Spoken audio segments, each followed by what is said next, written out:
So, as we begin chapter 18, let's remember that in the previous chapter, a great deal of attention was given to the Holy Spirit's goal of truth, of peace, and of holiness.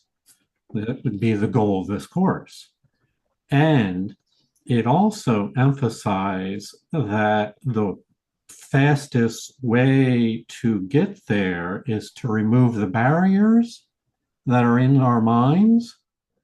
And the barrier, and that's what we're going to talk about in this chapter. The barrier is the dream of some other goal that is different than the goal of truth, of peace, and of holiness. And so our part is not to produce the goal, that's already been given to us by the Holy Spirit. Our part is to acknowledge whenever the dream of something else arises in our mind, to recognize it and be willing to turn that over to the Holy Spirit. So we'll look at that in a number of different angles. Jonica, would that be something like having a goal for enlightenment, trying to reach enlightenment? Because I watch different teachers on enlightenment, and I mean, the course is my number one, but I see how they all kind of, most of them go to the same place, but maybe not the goal of the Holy Spirit. Now that I'm thinking of it, listening to you. Yeah. Well, you know what I find really interesting, Bob? Thank you for your question. Is let's look for the answer in the reading tonight, where it talks about some variation, might not use those exact words, but some kind of reference that might speak to that. And if I see it, I'll be sure to point it out. If you see it, I would love for you to point it out as well. We've done that before, and it's always amazing where the answer is contained within the reading itself. So to this idea of the dream, it can be expressed in a number of ways. And here's one way where the ego wants its own way of doing things. It wants to be the author, to be your guide and the author of your path. And so it's very controlling and insistent in that matter, as you probably recognize. It never gives up. It's persistent to an extreme. And so we'll encounter this idea today of one. Matter of fact, there was an advertising campaign. I won't mention the brand, but you'll recognize it, that centered around the slogan, "Have it your own way." And so this is such a popular perspective and promoted in so many different ways. It's wanting it to assert your own self-centered aspirations and goal in place of the goal of truth, peace, and holiness. So with that, we move into the beginning of chapter 18, called the substitute reality. And you can probably tell right off, what are we substituting? We're substituting for the Holy Spirit's goal with some kind of egoic alternative. This is Miracles on High Plains. My name is Jonica, and our reader for this session is Atisha. To substitute is to accept instead. If you would but consider exactly what this entails, you would perceive at once how much at variance this is with the goal the Holy Spirit has given you and would accomplish for you. To substitute is to choose between renouncing one aspect of the sonship in favor of the other. For this special purpose, one is judged more valuable and the other is replaced by him. The relationship in which the substitution occurred is thus fragmented, and its purpose split accordingly. To fragment is to exclude, and substitution is the strongest defense the ego has for separation. Mm-hmm. I want to draw your attention to that last line, which is quite impressive, that of all the defense mechanisms the ego has, and it has many, we've given it many labels, substitution is the strongest defense the ego has. So translated, that means in our own lives, we've probably relied on substitution 1,000 times, not necessarily knowing, and we weren't conscious, we were asleep, that we were substituting for a higher reality. We were substituting some lower form of reality. And so it's a habit which went unrecognized. And the goal of this session in particular is that you might recognize that pattern of response to situations and recognize that its source is egoic, and that it has many forms. But in particular, the one I think is easiest to understand is when we try to substitute people, one person for another. This is its most obvious form, to one where, for this purpose, one is judged as being more valuable, more special, and the other is replaced. People do this in relationships. In some family systems, you have a favorite son or a favorite daughter where they are held in higher esteem than other sons and daughters. It takes many forms, and we're not going to go through all those forms right here. But know that you can do this with people, particularly, and that what is all of this? This is merely a way of breaking things apart from the wholeness, the union, into separate categories whereby we can evaluate and judge their worth, and then in our own mind, have a type of hierarchy where this one I value greatly and this one I value less. And that is the very essence of what the ego uses perception for. To fragment is to exclude. And thus, this is a defense for what?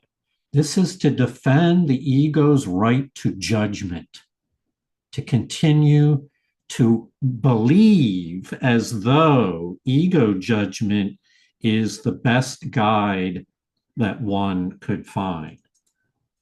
Clearly, this is a big error.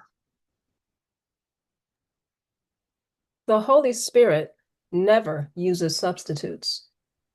Where the ego perceives one person as a replacement for another, the Holy Spirit sees them joined and indivisible. He does not judge between them, knowing they are one. Being united, they are one because they are the same. Substitution is clearly a process in which they are perceived as different. One would unite, the other separate. Nothing can come between what God has joined and what the Holy Spirit sees as one. But everything seems to come between the fragmented relationships the ego sponsors to destroy. Mm-hmm. In truth, nothing can come between what God has joined. But in a person's mind, everything seen in the egoic frame of reference in one's mind, everything seems to come between fragments, parts from the whole, and then judgment begins to take over, whereby we distinguish what is worthy of our attention, worthy of our time, perhaps worthy of our love, and then puts others into a category of being unworthy of time, attention, and love. The one emotion in which substitution is impossible is love. Fear involves substitution by definition, for it is love's replacement. Fear is both a fragmented and fragmenting emotion. It seems to take many forms, and each one seems to require a different form of acting out for satisfaction. While this appears to introduce quite variable behavior, a far more serious effect lies in the fragmented perception from which the behavior stems. No one is seen complete. The body is emphasized, with special emphasis on certain parts, and used as the standard for comparison of acceptance or rejection for acting out a special form of fear. Mm-hmm. So, if you really want to understand how this substitution has appeared in your own thought system and appears in the world, the second half of this paragraph I would draw your attention to. So, yes, substitution does induce behaviors that are all over the map. This is a form of insanity, a form of fear and anxiety. So, a wide variety of behaviors manifest as a result of the inherent fear and the defense mechanism of substitution. However, the behavior is the final step in the process. What precedes that is far more serious, and that's the fragmented perception that goes on in the mind from which the behavior stems.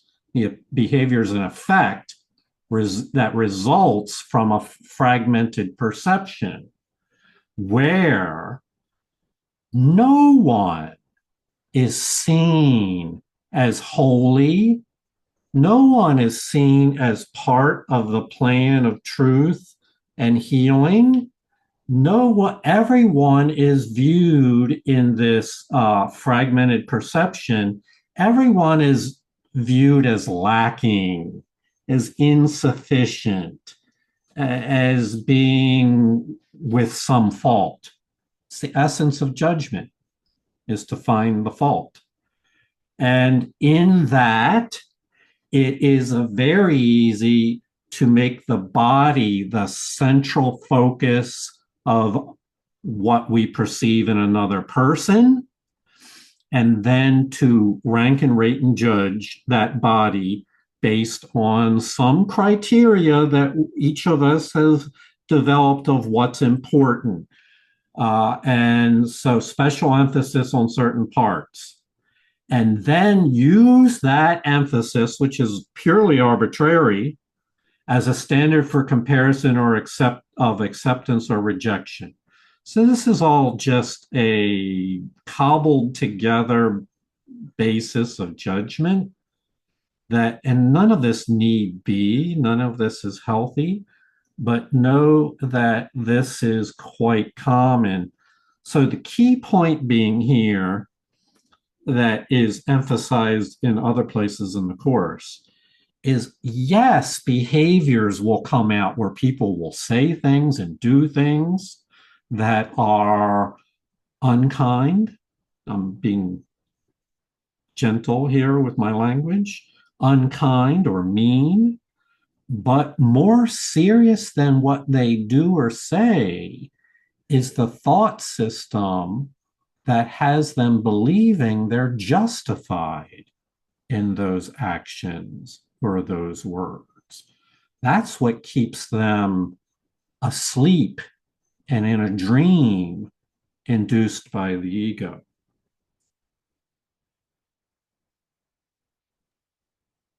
You who believe that God is fear made but one substitution.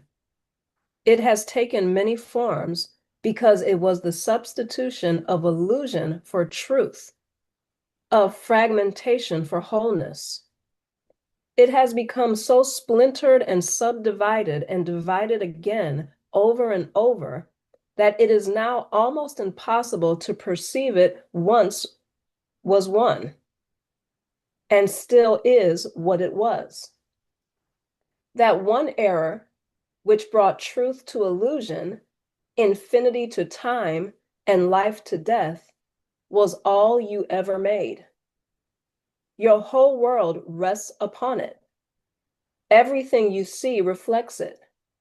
And every special relationship that you have ever made is part of it. Mm-hmm. So this is really key to healing. The Holy Spirit has a very simple approach to healing, while the ego has a very complex approach.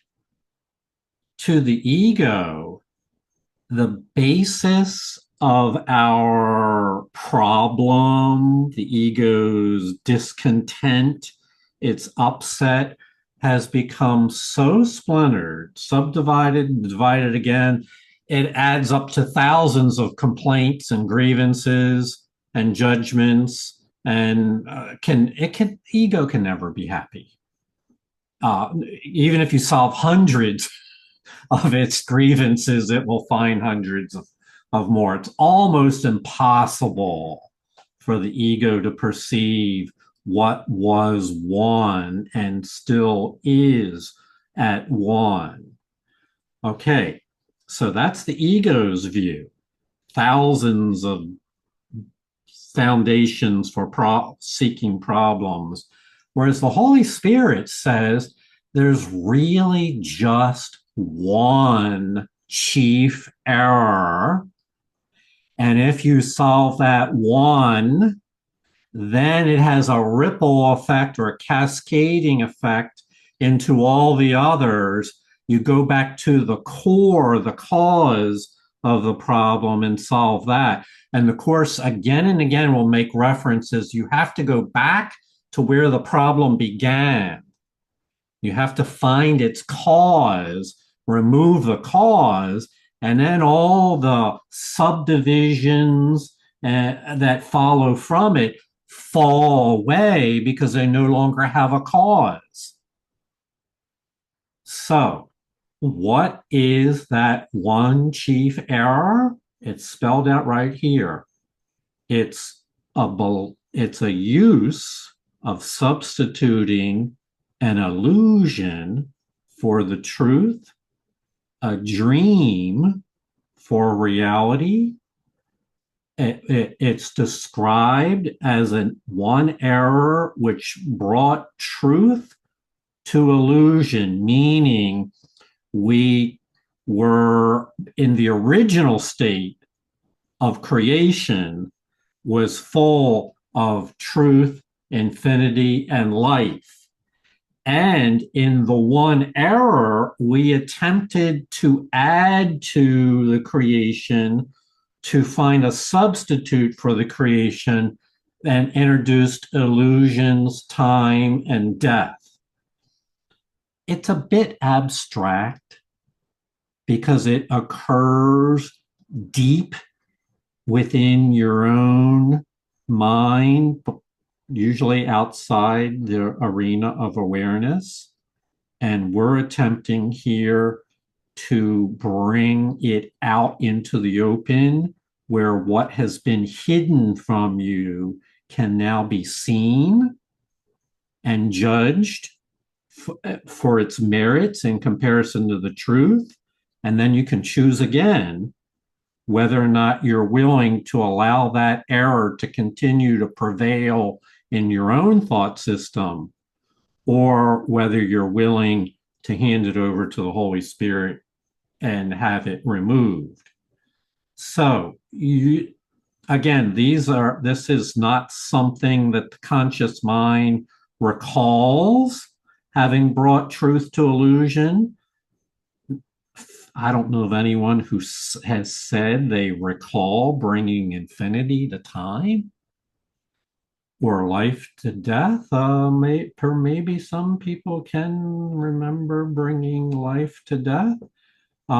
Nevertheless, these existential, foundational errors in our thought system, the whole world of illusion rests upon that error. Remove that error, and the entire dream of the world of illusion collapses into nothingness. Can you see how simple that makes it? Not saying that you can just click your fingers and you're there, but if you accept this thesis that this error is the foundation for the entire ego thought system, then we have to go deep enough to bring that error out into the light and be able to see it again, to judge it again with the aid of the Holy Spirit's illumination. For our whole world rests upon it. Everything you see reflects this world of illusions, and every special relationship you have ever made is a part of this world of illusions based on this fundamental error of substituting the illusion for the truth. Kathy, you had your hand up. Yeah, I'm kind of applying this idea to taking responsibility for myself and opening my heart to everyone. Because I've noticed when my heart is restricted now, I can almost feel it. And as I pray for others every day and myself to heal, I have realized that recently that I really wasn't taking full responsibility. And I'm going to call them triggers, but it's sort of like I wasn't bringing, you're supposed to bring illusion to truth, right? Yeah. Yeah. So I wasn't really fully acknowledging my part in the ego. And so anyway, now I've gotten to a growth thing where I see that, and Holy Spirit has helped me release that. And I'm very much at peace. But I think these are layers, right? I mean, we sort of go through these things and then we shift, and it's really glorious for a long time. And then we somehow go through it again. But but I just and then the other idea was the substitution thing. Is it possible here that we substitute for love or God with any relationship? Oh, yeah. Like, is that another problem with the word substitution, that we are substituting? And I know that I get the concept here that we're to love everyone, that we're one, and that we're not to have levels or think of anybody higher or lower. But isn't it true that we are to make God the primary relationship? I guess. It is true. Yeah. It Okay. is true. And yes, that is the form that it takes, is it winds up, instead of being in union with God, we wind up substituting and thus become afraid of the union with God, which is completely upside down. Yeah, thank you very much. I want to point out something that Kathy said. She said about having her heart open to people, but not always, and then feeling like a restriction or a closing down of her heart. She said, I can feel it. Well, that's an excellent example of the sensitivity that comes about as a result of this program. Pay attention to the way that feels. It's the indicator to you that this could not be what heaven feels like. This is what saying no and rejection feels like. And I maintain that you can recognize those feelings. Nobody has to tell you that you're feeling those things. You can choose to ignore the feelings, as we often do. But as you work this program, you start noticing when you are uncomfortable, not at peace. And that's the best indicator that a pause is needed And this is an opportunity to heal. So thank you for sharing that, Kathy. We'll go on. You may be surprised to hear how very different is reality from what you see. You do not realize the magnitude of that one error. It was so vast and so completely incredible that from it a world of total unreality had to emerge. What else could come of it? Its fragmented aspects are fearful enough as you begin to look at them. But nothing you have seen begins to show you the enormity of the original error, which seemed to cast you out of heaven, to shatter knowledge into meaningless bits of disunited perceptions, and to force you to make further substitutions.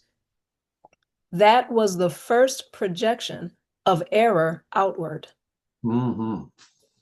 So as dark as this idea of an error for which we build an entire worldview upon, as dark as that may seem, this is exactly what we need to look at.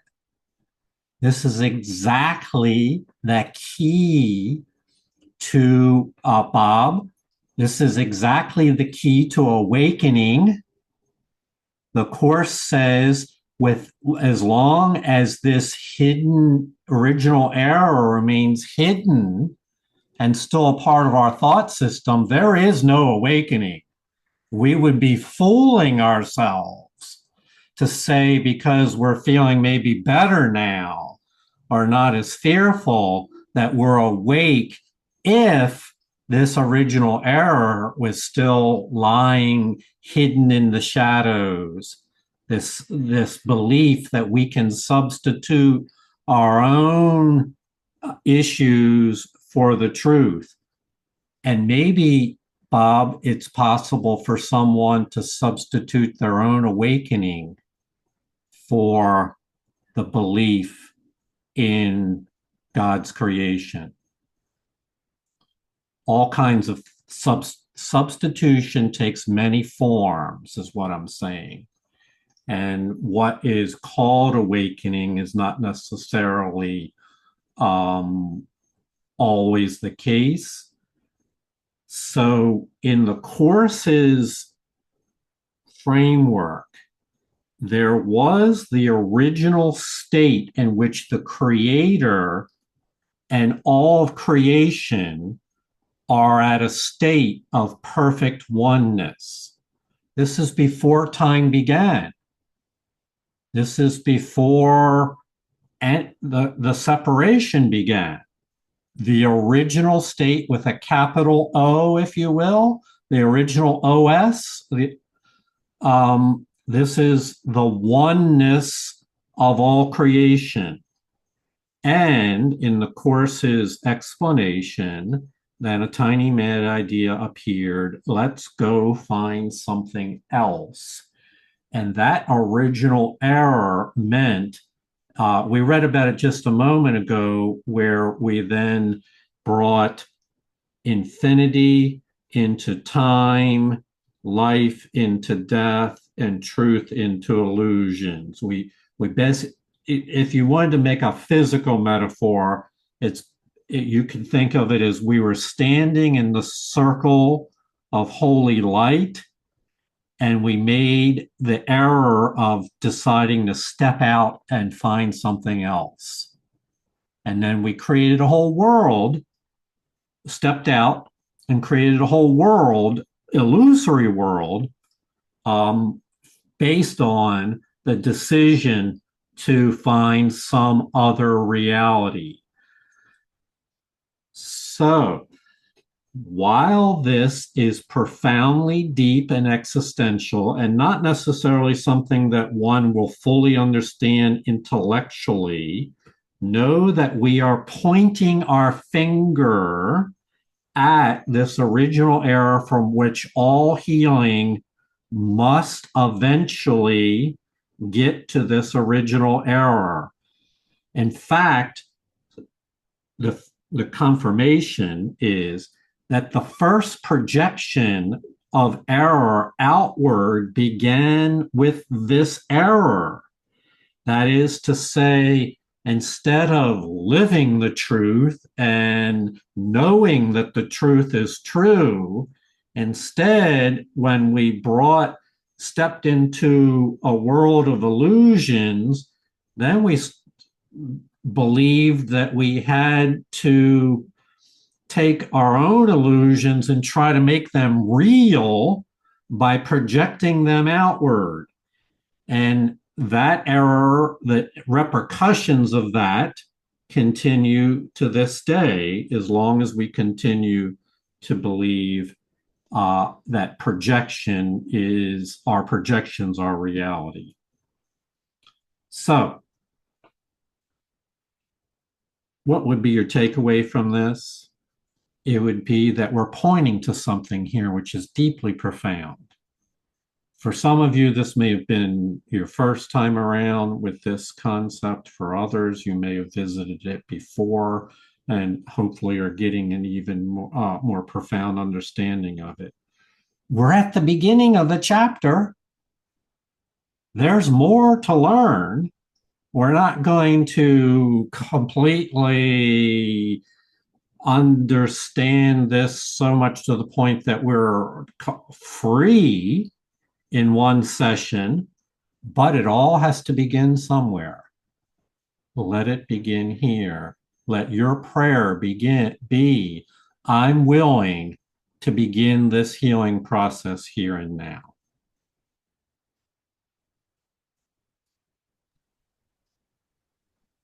That was the first projection of error outward.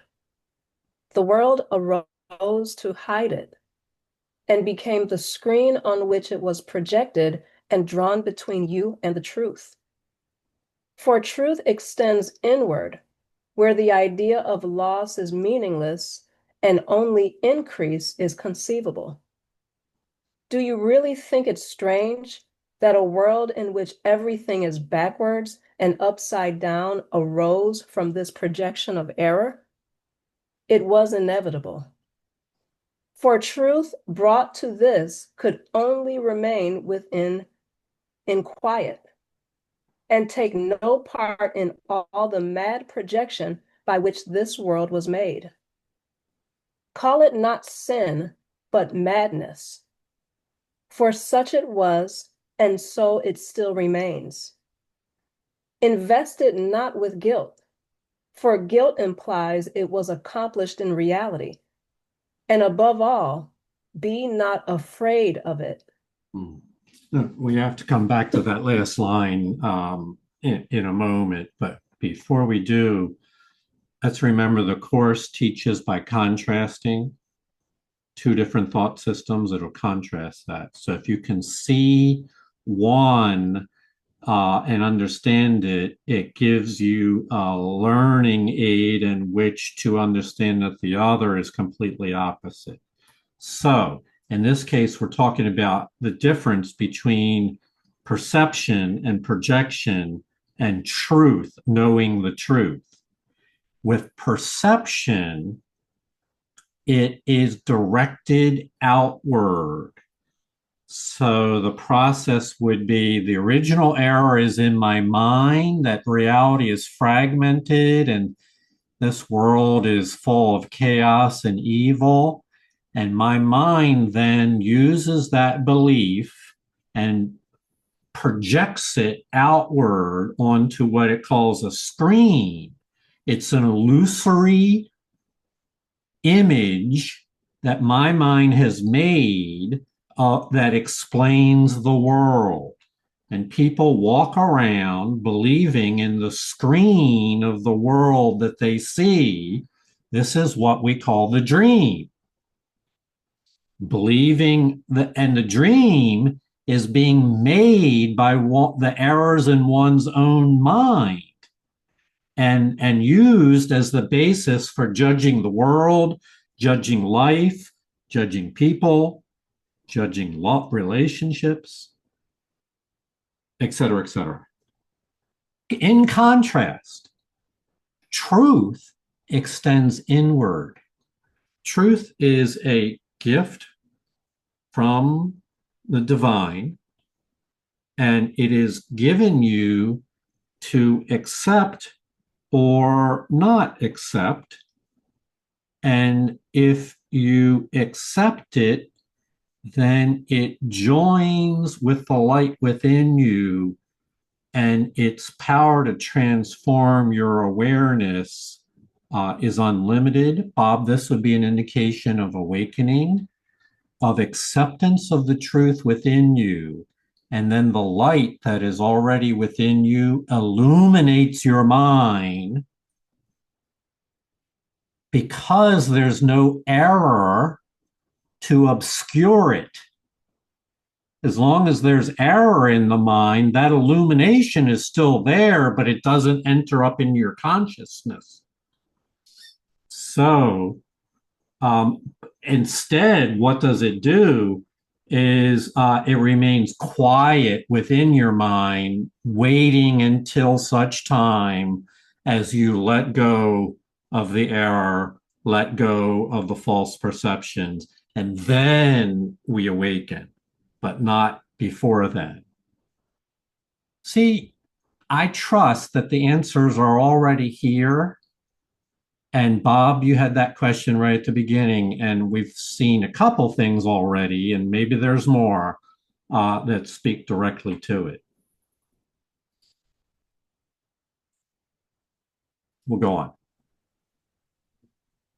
When you seem to see some twisted form of the original error rising to frighten you, say only, God is not fear, but love, and it will disappear.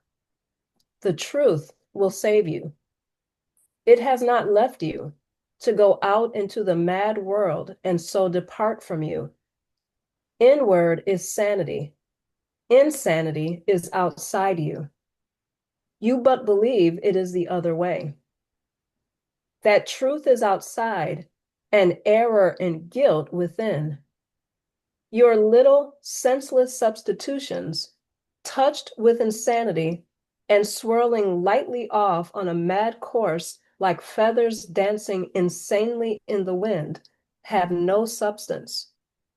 They fuse and merge and separate in shifting and totally meaningless patterns that need not be judged at all.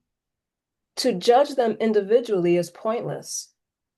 Their tiny differences in form are no real differences at all. None of them matters. That they have in common and nothing else. Yet, what else is necessary to make them all the same? So here, this paints a picture really well, the difference between sanity and insanity. We said a moment ago that when the mind is in error, it takes its beliefs and projects them outward onto what we call a screen. It's the illusions that you believe the world is made of. And the mind believes that it's the world outside that is full of the chaos. And so insanity is outside you, while at the very same time, the truth resides within you. Inside is sanity. You believe in the erroneous state. You believe it's the other way around.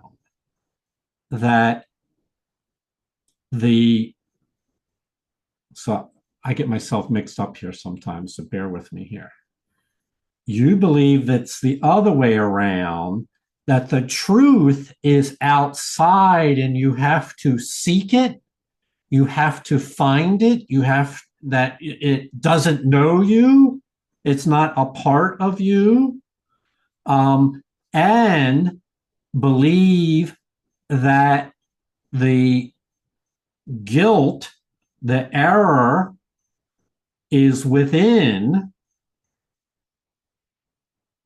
we would say more specifically, believe that I am guilty, that my nature, this is the ego state, believes that we are defective, unworthy, deprived, unloved, sinful.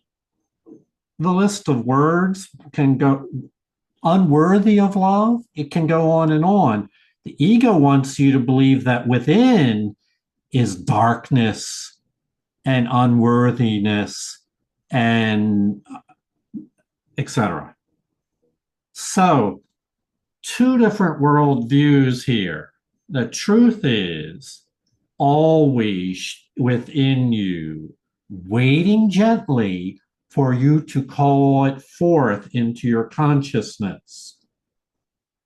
The error is seen as a world that is perceived as full of illusions when actually the world is a neutral place. By the way, the Course teaches the world is neutral. It's like, if you want to use a metaphor, the world is like a white canvas for you to paint onto it whatever you perceive to be true. The world is neutral. And so this is, I'll just diverge for a minute. This leads to the evil world theory. When you believe the world is full of darkness and evil, well, whose canvas is that believes that the world is full of darkness and evil? That was painted by the mind. And so this is why we call it the dream, because so many people walk around believing that the canvas that they are painting and creating is real, but they are attributing that not to themselves, but to the outside world as being the cause. It's a confusion about cause. Your mind paints the screens of illusions that you believe in. And so this is one of the areas where anyone doing the course can, at some point, heal and correct from. And many people, I know from years of teaching, that many people find the experience of driving in their car and other people that are driving crazy. And they're all upset at the way other people are driving. Being one way in which you can begin to understand that the world is as you choose to see it. And if you look within and find the truth, then that will result in your driving differently, and then perceiving other people as really doing, for the most part, doing the best they can. If they could do better, they would. And so you perceive that situation in an entirely new light, not because their driving changed, but because your perceptions have changed. Heather? Yeah, I'm laughing because it's so funny, this idea that it's a movie screen, and we think the movie's real. And there was a great story about when the first movies came out and they had a locomotive coming on the screen. People stood up and started screaming and running out of the theater because they thought the train was actually coming at them, because they'd never seen anything like that before. So they thought it was real. And they had no idea that it's just a screen. It's not anything. It was a projection. But because I hadn't experienced it, they thought it was real. And it's so funny. Just like, that's exactly what my ego does. It thinks it's real. So true. I'm going to really diverge here for a moment to reaffirm what Heather just said. She said when movies first came out. Well, in the modern era, like 2 years ago, I'm in an IMAX theater, and there's this view of some kind of plane or like a one passenger plane. It's not even a plane, it's like a copter. And all of a sudden, on the image on the screen, it is flying a few feet over land, and all of a sudden it goes over the cliff and starts diving down. I thought I was going to vomit. I mean, I was so overwhelmed by the perceptions triggered the reactions in my mind for safety. I'm sure I gripped onto the seat and held on for dear life, because why? The screen I was looking at showed me exactly what I thought was a risk to my safety. So these things are very powerful for all of us and continue to be even in the modern era. And so the insight you can have is that these things have only the meaning that you give to them. Atisha? Yeah, this just makes me wonder, if everyone has their own projection and their own screen that they're projecting an illusion onto, like what can be said about a sort of mass but individual illusion, if that makes any sense. Like, so everyone is subscribing to an illusion, but everyone of their own making and everyone individual. Yes. So yeah, it just makes me think about that, is how much more substance and strength does a sort of one illusion have when everyone is subscribing to an illusion? I don't know if that makes sense. Yeah, no, it makes perfect sense. And you described it very well, Atisha. Everyone is making their own illusion, but we can share in them. So here's one Y2K phenomena, where the whole world was ready. Maybe we might thought civilization might come to a stop for a moment when the clock ticks 2000.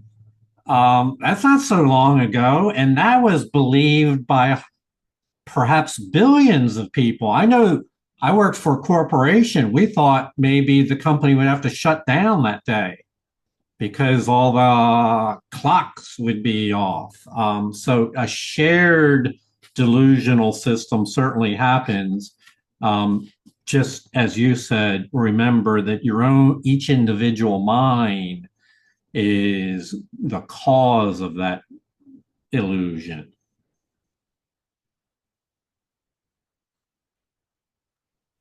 Let them all go, Let them all go. dancing in the wind, dipping and turning till they disappear from sight, far, far outside of you. And turn you to the stately calm within, where in holy stillness dwells the living God you never left, and who never left you. The Holy Spirit takes you gently by the hand and retraces with you your mad journey outside yourself, leading you gently back to the truth and safety within. He brings all your insane projections and the wild substitutions that you have placed outside you to the truth. Thus, he reverses the course of insanity and restores you to reason. And the Holy Spirit knows exactly how to do this and is ready when you are ready and willing. So the key here is to let them all go. The willingness, because these, as we know, these illusions of the world are strongly held, and often people identify their very being with the illusions they have of the world. It's obviously based on an error, but nevertheless, they can become idols for which we cling to and make into our own gods. So the letting go, this course, is based upon two phases, the undoing or letting go phase, and then the second phase is the turning to spirit to take you by the hand and lead you gently back. But you have to be willing to let go. And frankly, if the hardest part of the course is the letting go part, the part of letting the Holy Spirit take you gently by the hand, lead you to truth, is not difficult at all. You need do nothing. The Holy Spirit knows the way. The hard part is the willingness to let it go, because it's the undoing of all the identity of that you have, the sense of the world, the sense of relationships and love and God, that whole collection of thoughts, which is distorted by the original error and built upon the original error. All has to be willing to say, you know, I'm done with it. I take this from me, and then do the work to actually practice letting it all go on a regular basis. And so we will refer to this as there's a process here which begins with your recognizing when you're repeating the error in your own mind, when you're asserting that your illusions are really true. That process can go on until it gets checked by the part of your mind that's learning this course. For in other words, that process has been done 100 times. It's like a habit of reacting to the world. My illusions are true, or responding to the world. And the part of your mind that's being taught by this course will say, wait a minute, I now know better. That's my projections. And they're based upon an error. And I'm hooked into them. But Holy Spirit, you can help me out of this. So help me here. This is what we refer to as taking back your projections. It doesn't mean that you never make your illusory projections. It just means when you do make them, you catch yourself. And I'll refer you back to what Kathy shared earlier about having her heart open to people. She said, I try to have my heart open to people, but sometimes I find myself closing down, restricting. She noticed, and I can feel when I restrict my heart there.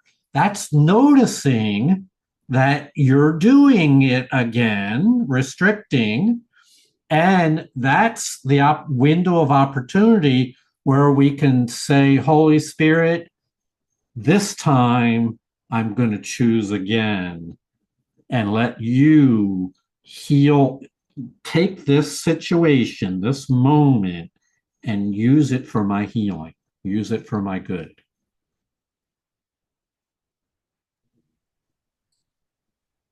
In your relationship with your brother, where he has taken charge of everything at your request, he has set the course inward to the truth you share.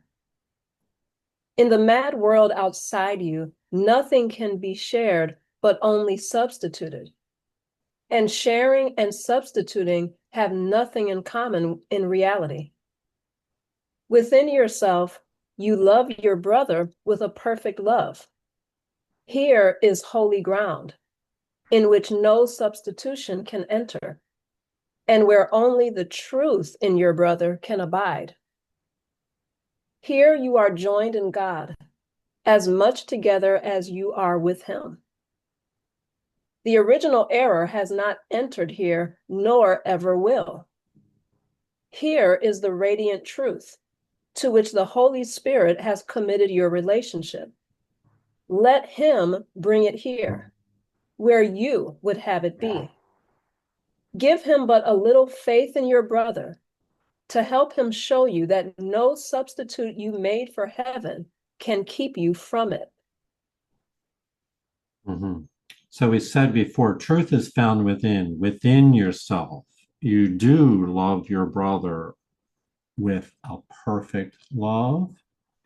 This course is about helping to find that within you, to remove all the errors in your subconscious mind so that you can reconnect with this perfect love that is already within you, the holy ground for which there is no substitution. In you, there is no separation, and no substitute can keep you from your brother. Your reality was God's creation and has no substitute. You are so firmly joined in truth that only God is there, and he would never accept something else instead of you. He loves you both equally and as one. And as he loves you, so you are. You are not joined together in illusions, but in the thought so holy and so perfect that illusions cannot remain to darken the holy place in which you stand together. God is with you, my brother. Let us join in him in peace and gratitude and accept his gift as our most holy and perfect reality, which we share in him. Perfect reality is already here with us. The holy ground is already within your mind. Heaven is restored to all the sonship through your relationship, for in it lies the sonship, whole and beautiful, safe in your love. Heaven has entered quietly, for all illusions have been gently brought unto the truth in you, and love has shined upon you, blessing your relationship with truth. God and his whole creation have entered it together. How lovely and how holy is your relationship with the truth shining upon it. Heaven beholds it and rejoices that you have let it come to you. And God himself is glad that your relationship is as it was created. The universe within you stands with you, together with your brother, and heaven looks with love on what is joined in it, along with its creator. What is really profound, and I will continue to emphasize, so because it took me years to understand, your relationship, the reference here, there's at least 3 references in this paragraph to your relationship, is with all of creation. It's with the creator and all of creation. Creator, and all creation, 4 words. It's a relationship in a way that is profound. You are part of that relationship, and the whole relationship is contained within the light within you. So the universe is contained within you. It stands with you. It's the taught in other places in the course as the part in the whole and the whole in every part. The whole creation, which is to say, the divine light within you is a representation of all creation. It is the essence of all creation. Whoops, what happened there? Okay. Whom God has called should hear no substitutes. Their call is but an echo of the original error that shattered heaven. And what became of peace in those who heard? Return with me to heaven, walking together with your brother out of this world and through another, to the loveliness and joy the other holds within it? Would you still further weaken and break apart what is already broken and hopeless? Is it here that you would look for happiness? Or would you not prefer to heal what has been broken and join in making whole what has been ravaged by separation and disease? I think I've, You have go ahead.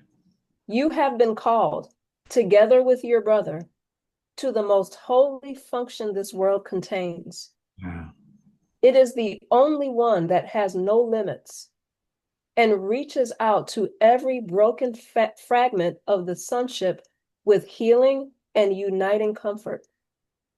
This is offered you in your holy relationship.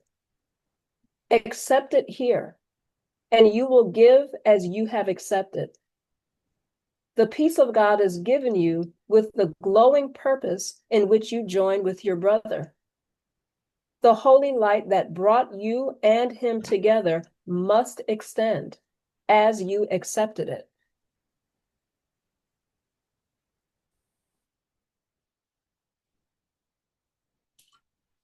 Well, you have been called and are being called. It seems to me each section we read here is a calling, being called to wake up to the truth, to recognize the call of holiness, to assume your part in the most holy function this world contains. Obviously, to the writer of this textbook, nothing could be more important. And in many ways, this journey is about what else is more important to you than this call, for those are the things that we'll cling on to, the things that we find more valuable. We make substitutes of them for the calling to holiness. And you can hold on to your substitutes as long as you want. The Holy Spirit will never take them from you, any of us. They have to be offered willingly. And when we offer them willingly, eventually we get to the point where the original error has completely been released and let go of. And that's when the call for truth and holiness, your most holy function, becomes your only function. And miracles abound in that state. That's what we call awakening, Bob, is when one has no longer any traces of the original error. Kathy? Yeah, a couple, maybe 6 months ago or 9 months ago, I contacted the jail system and I wanted to introduce A Course in Miracles to the Palm Beach County Jail. And I had a meeting and I introduced it to the guy that ran the jail and one of the ministers. And it was quite an honor and it felt very blessed. But I felt kind of weird doing it. But at the same time, I know he could see the light of the course through me. And he said he did. He said, I can see how it's affected you. And it was meaningful. And I gave him the book and they were going to call me because I approached it as a volunteer and they were going to call me and let me know after they met with the board if they were going to move forward with teaching the course or letting me have classes there. And they never called. So, but I did it. I was able to get him the book, talk about forgiveness, right, of the course. And it felt very blessed. And it's like what this paragraph is saying about joining with your brother, and he could see my light. And I think that's a very special moment. I'd like to have that all the time, those experiences. I would very much like to have that all the time, but I don't know. They're gifts, right? They're gifts. They're holy incense. So anyway, it was a blessed experience, but that was all there was to it. But I felt as him running the jail system, I thought that that was kind of good, you know. Maybe he's thinking about it. I'm sure he'll never forget. All right. Thank you, Kathy. And thank all of you. This is the beginning of chapter 18, The Passing of the Dream. We all have our dreams that we're holding on to, and together we can recognize them and begin the process of letting them go. So I look forward to taking part of that journey with you. Thank you all for being here. Atisha, thank you for your reading, and look forward to Thank you for connecting. reading, Atisha. Namaste. Kathy, that's fantastic that you did that. It was kind of cool. Fantastic. Holy Spirit They sometimes. won't forget you. I know. All right. Love you guys. Peace. Nice seeing you. Good night. Good night. Thank you.